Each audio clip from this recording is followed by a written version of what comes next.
आवाज माझा महाराष्ट्राचा। नमस्कार सगळ्यांना। पहिले मराठीमध्ये करू आपण, नंतर हिंदीमध्ये करू। तर 6 जूनला आपण सगळ्यांनी पाहिलं, दिल्लीच्या जंतर मंतरवर हजारो लोक आले होते काँग्रेस जनता पार्टीच्या शांतीपूर्ण आंदोलनासाठी।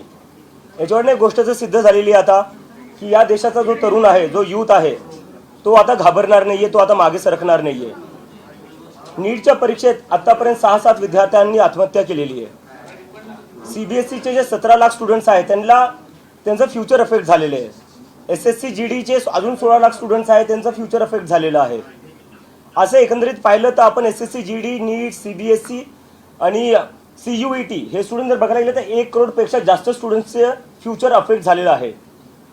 तरीही याची जिम्मेदारी घ्यायला कोणी तयार नाहीये।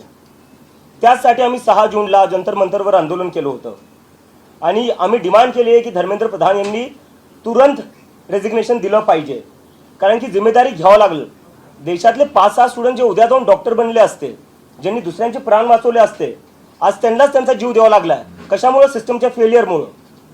तर याची जिम्मेदारी कोणीतरी घेतली पाहिजे आणि त्यासाठी आम्ही सांगितलेलं की धर्मेंद्र प्रधान यांनी शनिवारपर्यंत राजीनामा दिला पाहिजे।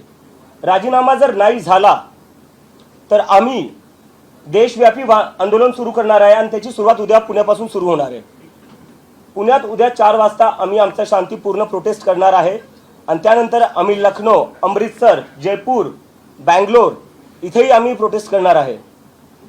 तर आमची परत एकदा विनंती आहे की तुम्ही काही करून जिम्मेदारी घ्या, नैतिक जिम्मेदारी घ्या। तुमच्यामुळे स्टुडंट्स आत्महत्या करतायत, लाखो करोडो स्टुडंट्सचं भविष्य बर्बाद होते तुमच्यामुळे, सगळं वाटोळं होऊ लागलं स्टुडंट्सचं।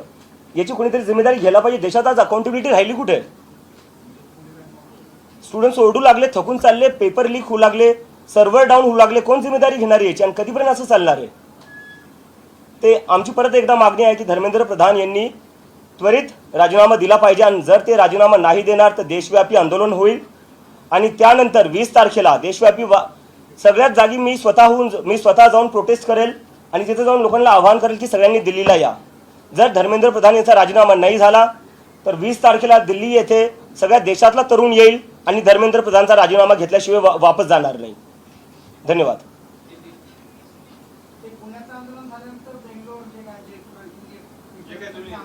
एकदा मी हिंदीत करून घेऊ आता बरं। ओके। इतर ठिकाणी तुमचे जे आंदोलन आहेत, आता पुण्यात झाल्यानंतर इतर ठिकाणचं कसं नियोजन आणि हे 20 तारखेचं जे आहे त्या इतर शहरामध्ये झाल्यानंतर मग 20 तारखेला दिल्लीत होणार आहे? बरोबर नाही, आमचं नियोजन चालू आहे। आम्ही जिकडे तिकडे आमच्या टीम्स आहेत, आम्ही कोऑर्डिनेट करतोय आणि पुढच्या काही दिवसात आम्ही तिकडे आंदोलन करणार आहे।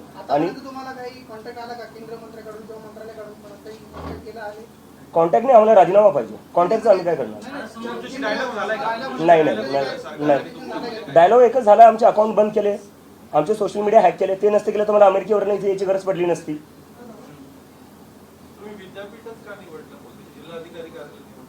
विद्यापीठात काय प्रॉब्लेम आहे सर? नाही, प्रॉब्लेम काय? एज्युकेशनची जे आंदोलन होतात त्या संबंधित इन्स्टिट्यूटमध्ये होत असतात। विद्यापीठ सर मला काय वाटतं ना, कुठं आंदोलन करतोय, कुठं करतोय हा प्रश्न आहे का सर? 6 स्टुडंट्सनी आत्महत्या केलेली आहे, ते सोडून आपण कुठं प्रोटेस्ट करतोय, प्रोटेस्टची जागा कोणती, त्यावर आपण डिस्कशन करतोय।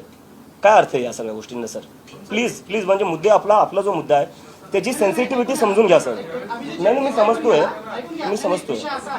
साधारणतः जेव्हा आंदोलन होतं तेव्हा कलेक्टरला निवेदन दिलं जातं वगैरे अशा गोष्टी होत असतात, म्हणून आम्ही हा प्रश्न विचारतोय। तुमच्या आंदोलनाच्या स्थळावर आम्हाला काही ऍक्शन घ्यायचं कारण नाही, बरोबर आहे तुमचं, पण माझं आहे की परमिशन भेटलेली आहे, तिथे काही प्रॉब्लेम नाही आहे। प्रोटेस्ट कुठेही हो, 6 विद्यार्थ्यांनी आत्महत्या केलेली आहे, लाखो करोडो स्टुडंट्सचं आयुष्य जे आहे ते त्याच्यावर मोठा क्वेश्चन मार्क आहे। मला वाटतं आपण त्याच्यावर थोडं फोकस करूया।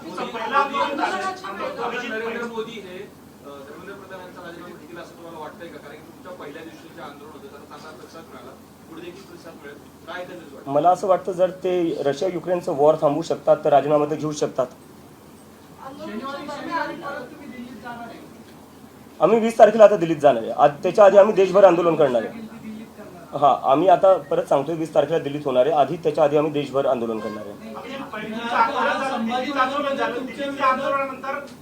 काय फरक पडला, काय बदल झाला, लोकांचा तुम्हाला पाठिंबा वाढला? पहिल्या आंदोलनानंतर काय झालं? काँग्रेस जनता पार्टीमध्ये कसं बदल घडले, काय झाले?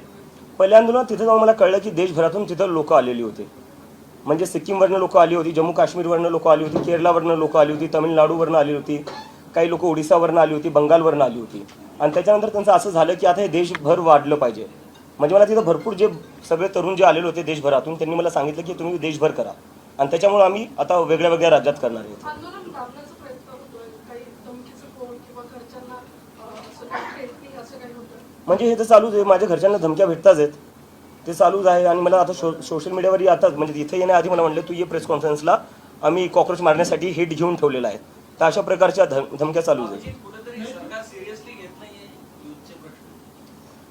आता म्हणजे मला कळत नाही की अजून सरकारला कशाची वाट बघते. स्टुडंट्स आत्महत्या करताय, 1 करोडपेक्षा जास्त स्टुडंट्सचं फ्युचर अफेक्टेड झालेलं आहे. अजून म्हणजे काय करावं लागणार आहे सिरियस व्हायला तुम्हाला? म्हणजे सिरियस कुठं ना कुठं व्हावंच लागणार आहे. घेत नाही, that is absolutely right. Abhijit, तुम्हाला बाकी कुठल्या पार्टीचा सपोर्ट आहे किंवा पाठिंबा दिले का बाकी कुठल्या पार्टी? नाही, मी एक गोष्ट क्लिअर करू शकतो की कॉक्रोच जनता पार्टीसोबत कोणीही असोसिएटेड नसणारी कुठलीही पॉलिटिकल पार्टी आम्ही कोणाला इन्व्हॉल्व्ह होऊ नाही देणार आहे. बट कुठल्याही पार्टीला जर स्टुडंट्सच्या मुद्द्यावर आम्हाला समर्थन द्यायचं आहे, युवकांच्या बेरोजगारीच्या मुद्द्यावर आम्हाला समर्थन द्यायचं आहे, ते आम्हाला समर्थन देऊ शकतात. कारण की जर तुम्हाला युवकांच्या मुद्द्यांवर राजकारण करायचं आहे, आमच्या मागण्यांना तुम्हाला समर्थन करायचं आहे, यू आर वेलकम. अमेरिकेतून हाकलून दिलं म्हणून तुम्ही हे सगळं करताय आणि भारतात आलाय. अमेरिकेतून मला हकलून दिलं असतं तर माझ्या हातात हातकडे असले असतं बाबासाहेबांचं पुस्तक नाही. कॉंग्रेस जनता पार्टी जेव्हा सोशल मीडियावर सुरू झाली तेव्हा देशभरात अनेकांनी कोण प्रदेश अध्यक्ष कोण शहराध्यक्ष अशा घोषणा केल्या. खरंच अशी काही नेमणूक केली का? नाही, अशी काही नेमणूक नाही झाली, पण हे लोकांची एक्साइटमेंट आहे, त्यांचं ते एनर्जी आहे, पॅशन आहे, ते स्वतःहून काही ना काही करू बघायला बघतायत. So I really respect that passion. पण आम्ही लवकरच आमच्या फॉर्मल बॉडीज पण अनाऊन्स करू. तुम्ही आता विद्यार्थ्यांच्या प्रश्न लढताय, या प्रश्नात तुम्हाला यश मिळाल्यानंतर ना पुढचे काही मुद्दे असणार आहेत का? सर, आधी हा प्रश्न सुटला तर आपण पुढच्या प्रश्नावर जाऊ. धर्मेंद्र प्रधानांचा राजीनामा घेणं की नीट पेपर फुटीची जी यंत्रणा सगळी कोलॅप्स झालेली आहे त्याच्यामध्ये कायमस्वरूपी बदल घडवून आणणं, सरकारनं परत परीक्षा घेतली आणि परीक्षा घेताना सांगितलं की आम्ही सीसीटीव्ही बसवू, सगळ्या केंद्रांवरती हवाई गस्त जे आहे ते घालू. नक्की बदल कशामध्ये होईल असं तुला वाटतं की धर्मेंद्र प्रधानांचा राजीनामा घेऊन हा प्रश्न सुटणार आहे? मला असं म्हणायचं, बघा आपण म्हणजे सगळे असं विचार करतोय की एका राजीनाम्याने सिस्टम बदलणार नाही. ठीक आहे, मलाही मान्य आहे. पण मला असं वाटतं जर राजीनामा तुम्ही घेत नाहीये याचा अर्थ तुम्ही तुमची चूक मानत नाहीये. जोपर्यंत तुम्ही चूक मानणार नाही तोपर्यंत गोष्टी तुम्ही ठीक कसं करणार? काही खराब झाले ते आपल्याला आधी ॲडमिट तर करावं लागेल ना, एक्सेप्ट तर करावं लागेल काही खराब होतंय. जर आपण एक्सेप्टच करायला तयार नाही की सिस्टम खराब आहे, जर आपण रिस्पॉन्सिबिलिटीज घ्यायला तयार नाही की सिस्टम खराब आहे, तर सिस्टम मग ठीक कसं करणार? राजीनामा is the first step towards that. तुमच्या आंदोलनावर असा आरोप होतो की नॉन ऑर्गॅनिक काही आणि त्याची तुलना कुठेतरी अण्णा हजारेंच्या आंदोलनाशी होते, तर त्यावर तुमची काय प्रतिक्रिया आहे? दिल्लीत मी अमेरिकेवरनं आलो, मी तसं स्टेजवर गेलो. मग तिथे तर स्टेजही नव्हता खरं सांगायला गेलं तर. सगळे लोक स्वतःहून आले होते, काय पैसे देऊन आणलेले नव्हते. तुम्ही पाहिलं असेल. मी कुठून काय करणार आहे? मी तर स्वतः एक स्टुडंट होतो अमेरिकेत.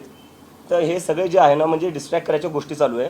मला वाटते जे लोक असे आरोप लावत आहेत त्यापेक्षा जर तुम्ही खरंच जर स्टुडंट्सचे प्रॉब्लेम सॉल्व्ह केले असते, नीट पेपर फुटी जी झाली त्याच्यावर थोडं लक्ष दिलं असतं, CBSE जे झालं त्याच्यावर लक्ष दिलं असतं, तर आम्हाला हे सगळं करायची गरजच पडली नसती.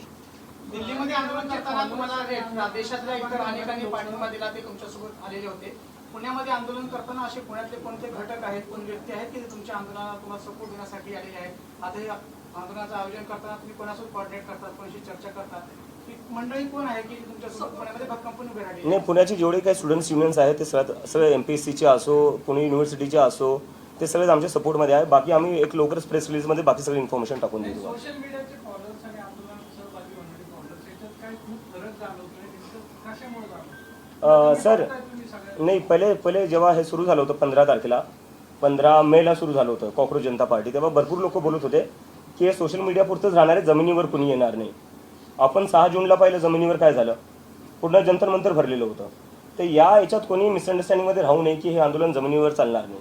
मला वाटते 6 तारखेला तरुणांनी दाखवून दिलं. आणि आता सगळ्यांच्या माध्यमातून तुमच्या सगळ्यांच्या माध्यमातून मला सगळे जेवढे पेरेंट्स आहे, आई वडील आहेत, त्यांना अपील करायची आहे. मला माहिती तुम्हाला भीती वाटत असेल जेव्हा तुम्ही तुमचे लेकरं राजकारणावर काय बोलत असेल किंवा सरकारला जॉब विचारत असतील. माझ्या आईला भीती वाटते. माझी आई तर म्हणजे मी USA जेव्हा 2 वर्ष आधी गेलो होतो थोडी रडली नव्हती जेवढी मी वापस येताना रडली. आणि ती मला म्हणते तू वापस येऊ नको, हे तुला अटक करतील किंवा दुसरं काही करेल, तुझ्यावर हल्ला होईल. पण मी तिला म्हणलं यावं लागेल, कोणाला ना कोणातरी बोलावं लागेल. तर माझे जेवढे आईवडील हे बघता त्यांना सांगतोय, तुमच्या लेकरांना बोलण्यापासून थांबू नका. जोपर्यंत मी एकटा बोलत राहील तोपर्यंत असू शकतं हे मला एकट्याला आवाज दाबायचा प्रयत्न करतील, पण जेव्हा लाखो करोडो स्टुडंट्स सोबत बोलतील ना, तेव्हा यांची हिंमत होणार नाही कोणाचा आवाज दाबायला. आणि जेलमध्ये जर कोणाला टाकायचं तर मी जेलमध्ये जायला तयार आहे. तुमच्या लेकरांना जेलमध्ये जाऊ नाही देणार, मी त्याची जबाबदारी घेईल. पण तुमच्या लेकरांना तुम्ही बोलण्यापासून थांबू नका. अभिजित आता अमेरिकेतून आलेला आहे, परत जाणार आहे का आता भारतात? नाही, आता इथंच सर, म्हणजे आता बॅक फॉर गुड. उद्या किती सपोर्ट एक्सपेक्टेड आहे, किती लोकांचं? उद्या हजारोमध्ये परत होईल. मला तर वाटतं जंतर मंतरपेक्षा मोठा होऊ शकतो. तुमच्या आंदोलनावर टीका होती, आंदोलनावर टेररिस्टची मदत घेतली जाते इथपर्यंत. कशाची आतंकवाद्यांची मदत घेतली जाते. आज पत्र देखील संभाजीनगरमध्ये पोलीस, मुंबईतल्या एका माणसांनी पत्र देखील लिहिलं पोलिसांना. तर दिल्ली पोलिसने एका आतंकवाद्याला परमिशन दिली असं म्हणायचं तुम्हाला? पुणे पोलिसने एका आतंकवाद्याला परमिशन दिली असं म्हणायचंय? एक minute sir, I am answering sir, please. ठीक आहे, लिगली करतो आम्ही, म्हणजे बेस काय याच्यात? आणि चला ठीक आहे, हे एकदा मी अज्युमी करतो. चला, म्हणजे मी एक पाहिलं, वेदांत जो होता 17 वर्षाचा स्टुडंट, ठीक आहे, त्या 17 वर्षाच्या स्टुडंटला पाकिस्तानी बोलण्यात आलं जेव्हा त्यांनी CBSE मध्ये काय घोळ चालला तो एक्सपोज केला. तर तुम्ही मला पाकिस्तानी म्हणताय, जो 17 वर्षाचा CBSE स्टुडंट आहे त्याला पाकिस्तानी म्हणताय. तुमच्यासारखे जे पत्रकार आहे, जे सरकारला प्रश्न विचारतात, ते त्यांना पाकिस्तानी बोलल्या जातं. तर मग या देशात भारतीय राहिलो कोण? फक्त भाजपाले आणि त्यांचा IT सेल, आणि आम्ही सगळे बाकी पाकिस्तानी झालो. काय अर्थ आहे याला? एकदम ऑफेंड होऊ नका, आम्ही चांगल्यासाठीच तुम्हाला प्रश्न विचारतोय.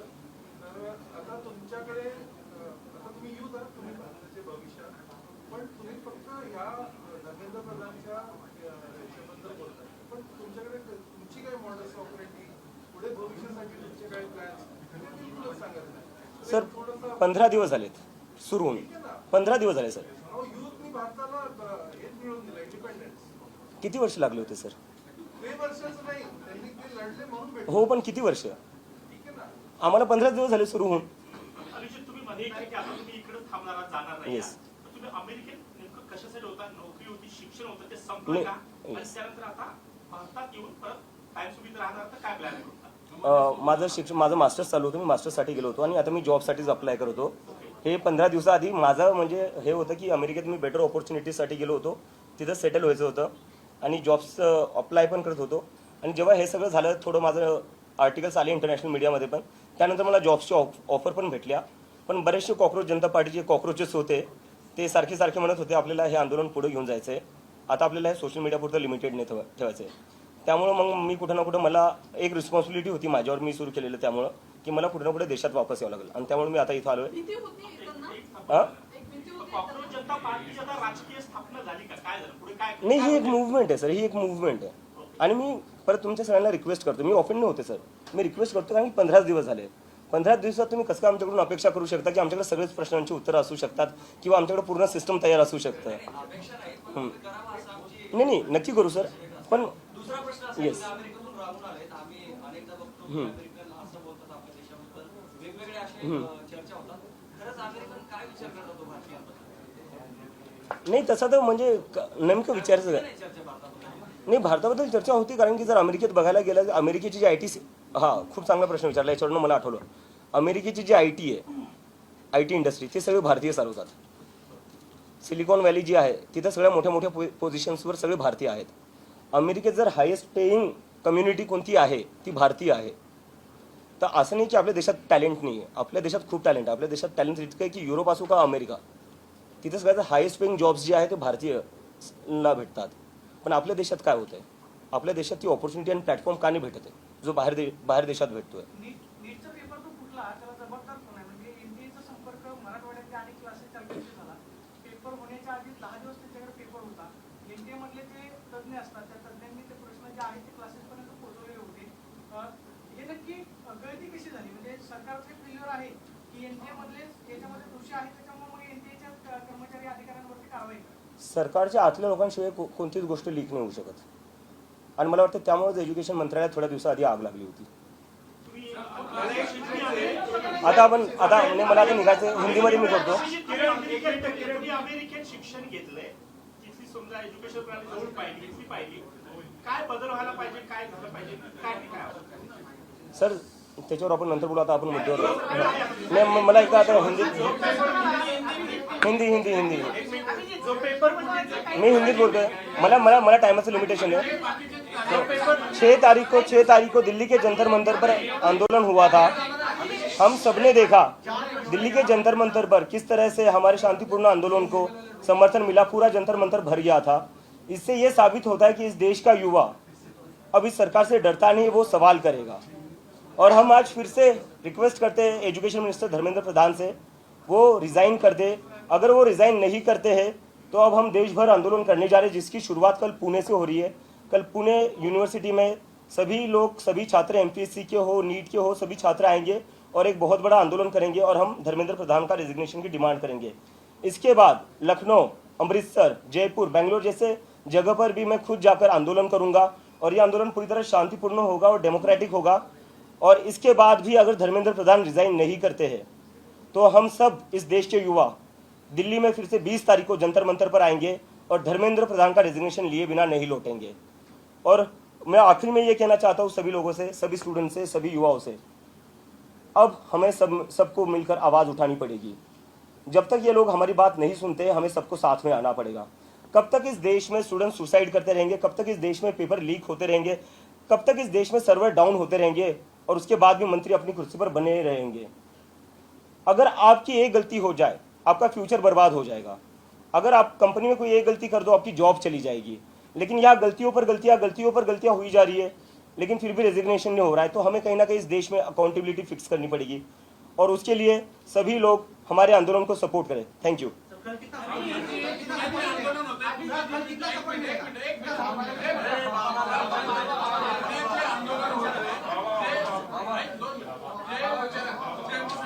मुलं आहेत आम्हाला माहिती आहे, नेहमी संपर्कात असतात. ती कुठल्या तरी चळवळीशी संबंधित आहेत. कुठल्या तरी विद्यार्थी चळवळ असेल किंवा धार्मिक संघटना असेल किंवा राष्ट्रीय पक्ष असेल किंवा जातीय. मग हे ऑर्गॅनिक जनता पार्टी, कॉर्पोरेट जनता पार्टी कुठं आहे? ही सगळी कुठेतरी संघटनेत काम करणारी मुलं आहेत. ऑर्गॅनिक जनता पार्टी कुठे येणार आहे? हे जनता, हे नागरिक नाही देशाचे. नागरिक आहेत पण कुठेतरी इतर संघटनेशी नाही असू द्या ना सर. तर ते एकरूप कसे होणार? नाही मी तर म्हणतो भाजपचे लोक आले पाहिजे. भाजपच्या त्यांचेही लेकरं तर नीट आणि सीबीएसई परीक्षा देत असतील ना. त्यांचेही लेकरं सीबीएसई आणि नीटची परीक्षा देत असतील, त्यांनी आलं पाहिजे. आम्ही असं म्हटलं की काही दिवसांपूर्वी शिक्षण मंत्रालयामध्ये आग लागलेली होती. सरकारचे लोक याच्यामध्ये सहभागी असल्याशिवाय होणार नाही. म्हणजे थेट शिक्षण मंत्र्यांचा सहभाग आहे का नीट पेपर फुटी प्रकरणात? मी अजून किती क्लिअर बोलू यापेक्षा. सीबीआय कडून तुम्ही काय माहिती घेतली का या तपासाच्या संदर्भात? आणि दुसरी गोष्ट, या तपासामध्ये प्रामुख्याने जी लोक पेपर फुटीत होती ती पुण्यातली सहभागी होती, त्याच्या मागे नेमकं कोण आहे याबाबत काही तुम्ही माहिती घेतली का? सीबीआय माझ्यासोबत का बोलेल सर? मला तर वाटतं माझ्यावर सीबीआय रेड होईल. तुम्ही काय त्यांच्याकडे विचारणा केली? नाही. आग लावली. कारण तुम्ही जी भूमिका मांडताय ज्या प्रमुख पद्धतीने त्या पद्धतीने विरोधी पक्षाने पण मांडतात. मला वाटतं विरोधी पक्ष मांडतोय पण मीडियाने आपल्यासोबत हा म्हणजे स्वतःला प्रश्न विचारला पाहिजे, ते दाखवत का नाहीये. तुमचं मानतोय तर त्यांचं काय मांडणार? नाही. तुमचं मानतोय तर त्यांचं मांडणार. असं का बोलताय तुम्ही? Next question. Next question. तुम्ही असं काही पत्रव्यवहार वगैरे करत नाही, कम्युनिकेशन करत नाही, फक्त ग्राउंडवरती आंदोलन करताय, असं काही करणार आहे? मेल वगैरे कम्युनिकेशन करणार आहे त्यांच्याबरोबर? कारण तुमच्याकडून एक हात पुढे केल्याशिवाय त्यांच्याकडनं कम्युनिकेशन होणार नाही. सर आंदोलन हा आमचा पहिला स्टेप आहे. ते आहे तुमचा तो अधिकार आहे, काही कम्युनिकेशन करणार आहे त्याच्याबरोबर? सर मला वाटतं त्यांना बातम्या वाचतच असतील ते बरोबर. एवढे म्हणजे हजारो तरुण जंतर मंतरवर येत आहेत तरी ते ऐकायला तयार नाही. तुम्हाला वाटतं ते माझ्या एका ईमेलवर राजीनामा देतील? उपद्रवी कीटक समजला जातो, रोगराई पसरवणारा कीटक समजला जातो. त्याच्याकडे केळसवाड्या नजरेनं बघितलं जातं. तुमच्या पार्टीला गांभीर्याने का घ्यावं जनतेने? झुरळ कुठं असतात सर? गटारात. हां, घाणीत बरोबर.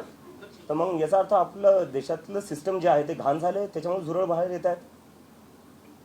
कुठे ना कुठे हा प्रश्न पण विचारला गेला पाहिजे. नेक्स्ट. देशाची सिस्टीम आताच खराब झाली का? हां, देशाची सिस्टीम आताच खराब झाली का? नाही आताच खराब नाही झाली आहे. आता का बाहेर? आता ते ट्रिगर पॉइंट होता, ज्यांनी हे शब्द वापरले आपण त्यांना हा प्रश्न विचारावा. अभिजीत, सुप्रीम कोर्ट के फॉर्मर जज मार्कंडेय नायडू ने सीजेपी समर्थकों को छोड़ने को बोला इसके करो पार्टी ज्वाइन करो. मुझे लगता है देश एक डेमोक्रेटिक कंट्री है, जिसको जो पार्टी शुरू करना चाहता है कर सकता है, उसमें कोई रोक नहीं होनी चाहिए. कल जंतर मंतर से ज़्यादा सपोर्ट होगा. आगे जाके राजनीति में 2029 के लोकसभा चुनाव के पहले कांग्रेस जनता पार्टी देखने को मिलेगी। सर मैं कह रहा हूँ 15 ही दिन हुए हम लोगों को शुरू करके। सर ये सोशल मीडिया तक ही सीमित रहेगा? हाँ नहीं सोशल मीडिया तक तो सीमित नहीं रहेगा सर, इतना मैं आपको गारंटी। मूवमेंट है पर कुछ लोग बोल रहे हैं कि छुट्टी का ट्रेंड है जो 15 दिन महीना भर चलता है उसके बाद बंद होता है, इसके ऊपर आप क्या कहेंगे? 15 दिन हो गए, जंतर मंतर पर आ गए हम, ट्रेंड तो कहाँ रहा, अब तो जमीन पर आ गए। सर खरं सांगायला गेलं तर मी काहीच प्लॅन करून केलं नव्हतं. मी प्ले स्टेशन खेळत होतो जेव्हा मी ते ट्विट केलं होतं आणि त्याच्यानंतर मी एकदमच पाहिलं की लोकांचा खूप सगळा प्रतिसाद आला आणि त्याच्यानंतर मी पाहिलं की आता प्रतिसाद आला तर एखादं हँडल सुरू करून टाकतो ट्विटरवर किंवा इंस्टाग्रामवर. दुसऱ्या दिवशी मी उठून पाहिलं त्याच्यावर 1 मिलियन फॉलोअर झाले होते. मग कुठं ना कुठं मला असं वाटलं हे काय झालं आता. नाही भीती नव्हती वाटत, मी समजायचा प्रयत्न करत होते की काय चालू आहे, कशामुळे होतंय असं. त्यानंतर मी जेवढे लोक फॉलो करत होते, काही लोकांचे मेसेजेस येत होते, त्यांच्याशी संवाद करायला मी ट्राय केला आणि त्याच्यात समजलं की लोक खूप जास्त हे जे तरुण आहेत, 19 वर्षाची मुलं होती ती, कोणी रिसर्चमध्ये जायचा प्लॅन करते, कोणी डेटा सायंटिस्ट बनायचा विचार करत होतं. तर त्या लोकांनी एकंदरीत ना पॉलिटिक्सवरनं गिव्हअप करून टाकलं होतं. जेवढ्या पॉलिटिकल पार्टीज आहे त्यांनी एकदमच त्यांच्या एक्सपेक्टेशन्स संपले आहेत त्यांच्याकडून आणि त्यांना असं वाटलं की हा प्लॅटफॉर्म कुठं ना कुठेतरी आमच्यासाठी यूज होऊ शकतो आणि त्यामुळे मग त्यांनी मला प्रेशर केलं की आता ही मूवमेंट तू सिरियसली घे. आम्हाला माहिती आहे तू मजाकमध्ये सुरू केली आहे पण तू आता सिरियसली घे.